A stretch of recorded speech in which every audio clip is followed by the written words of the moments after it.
everybody, it's Cheyenne and welcome back to my channel. Today's video is going to be about dental hazards working as a dental assistant in a dental office, or just anybody working in dental office, dentist, dental hygienist, sterile tech. These are all hazards that we're all going to experience, and something that I didn't really think about when I went into my career as a dental assistant. I didn't really notice these until I was about halfway through schooling or until I was in my first office at my practicum site. But we deal with saliva and blood all day, every day. So infection control and making sure you're wearing your proper PPE is very, very important because you can be exposed to a lot of things. And proper PPE, of course, is your lab jacket, a mask, goggles, proper gloves. You want to be wearing thicker gloves when you're dealing with the instruments and sharp instruments. When you're cleaning up a room, there's tons of splatter or right there in the mouth all day. So these are things that you really, really have to be careful with. Well, I have been poked with a needle before. It's only happened once, but I was actually working at an office just every Monday for a few months. I was kind of working with like an agency, and I signed up for it, and I only was available to work Mondays because I was working at another office Tuesday through Fridays. And I subbed at this office, and it was a private office, and so they had a lot of like fancy little gadgets and things like that. And this dentist had a electronic syringe that actually warmed the anesthetic, and it kind of pushed the syringe in for him so he didn't have to do it, which was nice. But I had never worked with it before, and taking it apart and getting the anesthetic out of it was a little bit tricky. And he did show me when I first got there, but a little bit through the day when I had to clean down a room and clean out the syringe, I ended up poking myself with the needle. And I think it's because I was so new to dental assisting. I'd only been a dental assistant for a few months. And I was so worried about this particular needle because the patient was this girl that was probably like in her mid-20s. And she told me that she was a hitchhiker and had been since she was like 16. And she basically just travels the world.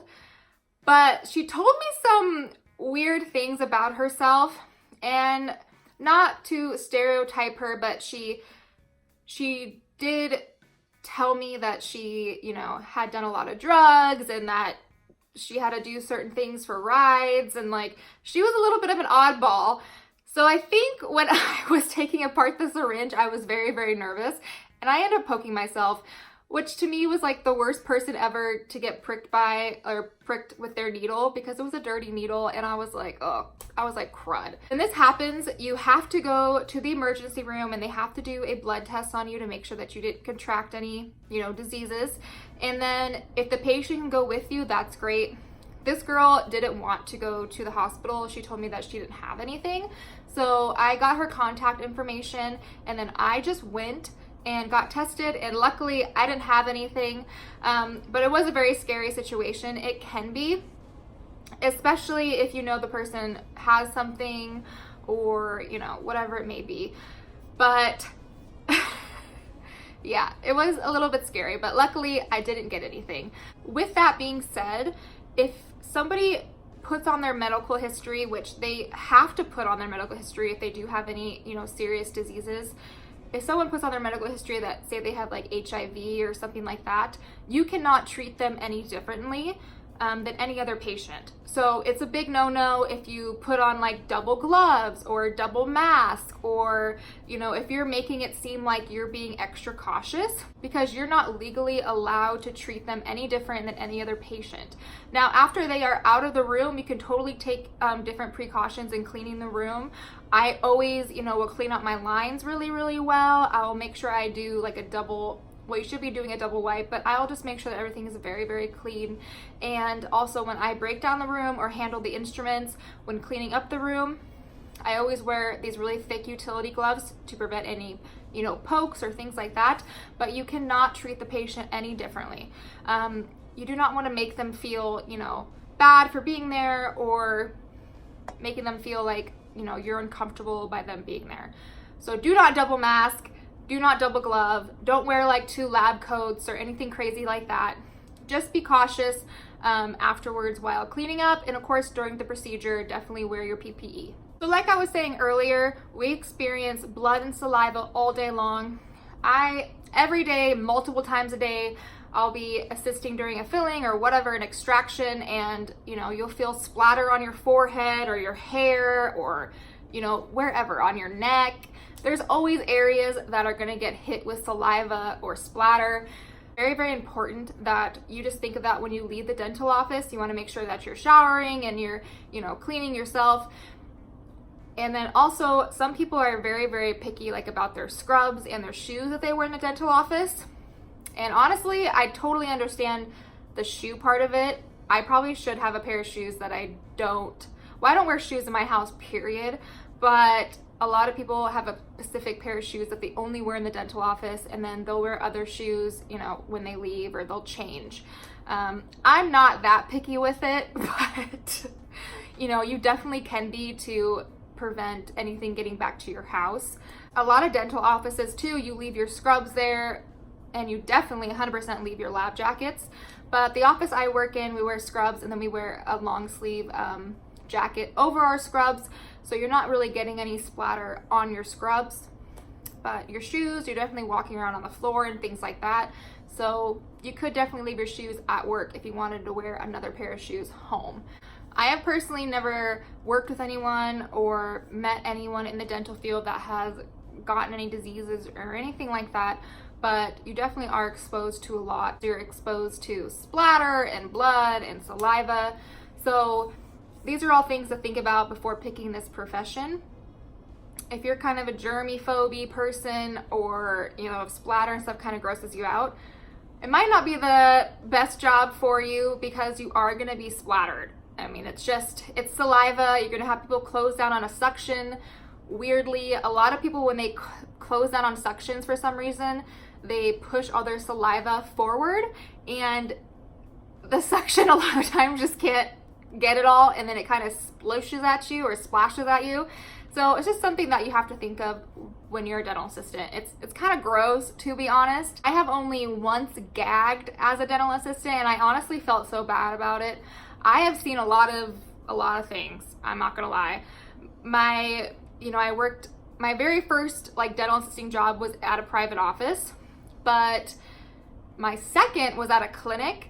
And when you work in a clinic, you just see a lot of stuff. You see people that haven't been to the dentist in a very, very long time. So these are people that have severely decayed teeth, or they have really bad infected teeth. And I've seen people come in with their face swollen out here with a big abscess that we had to cut and drain, which actually I loved. I think the worst extractions to see are when people get the front teeth extracted, because you have to be, any interior or top tooth, you have to be careful of this, but this is the only time I've actually seen a sinus exposure, was when these teeth were extracted and this person's sinus was right there in the socket. I could see it, and that was a little much for me. It was a huge hole, but I was like, ooh, but it's pretty bad. But the only time that I've actually officially gagged in front of anybody was this patient that came in with a pair of dentures, and he wanted a new set made. And I had asked him how long he had this pair for, and he said, oh, it's been over 20 years, and the teeth were all grinded down on them, and so he just wasn't able to eat with it anymore. And he took it out, and as soon as he took out the top denture, you could see that the denture was lined with tissue paper, and the tissue paper was dark and gray, and the smell that came from that denture, even though I had a mask on, was so strong that I started to gag, and I had to walk out of the room, and I was literally gagging out in the hallway. And I felt so bad, but I had to go back in there, and I was like, I'm so sorry. And I told him that I had the flu. In my mind, I was like, dude, your denture is bad. And this guy ended up having a yeast infection in his mouth because he never took out his denture. He left it in 24/7. And you cannot do that. Your denture needs to come out for at least 8 hours a day. So the best time to do that is at night when you're sleeping. But you cannot leave something covering wet tissue 24/7. You'll get a yeast infection or bacteria. it's just not good. And this guy said he hasn't taken out his denture in I don't even know how long. He says he takes it out sometimes to fix the tissue because he uses it as a liner. But oh, it was bad. And I felt terrible, but yeah, it was bad. Really bad. But yes, back to infection control. It's just very, very, very, very important that you know your work hazards, you know what you're going to be experiencing. And then I'm all for the vaccinations. I think they're very important. I feel like if I didn't have my vaccinations, I would be a lot more worried at work. But I know some people don't believe in vaccinations and they want to opt out of certain ones, and that's fine. Just be more cautious, you know, around sharps and around splatter and saliva and blood, those type of things. Sometimes I'll wear my hair in a ponytail, but most of the time it is up, out of the way, because I personally try to not have to wash my hair every day, which I know a lot of girls don't want to wash their hair every day. It's a little bit hard as a dental assistant because there is so much splatter, but I'd really try to prevent that unless I really felt some splatter that day, which sounds really gross, but if you're a dental assistant, you know what I'm talking about. There's some fillings and stuff that you do that you just feel splatter all over the place. But yeah, just be really mindful of that and just be cautious because you can, you know, get something if you're not. But yeah, I hope you guys enjoyed this video and I'll see you in the next one. Bye guys.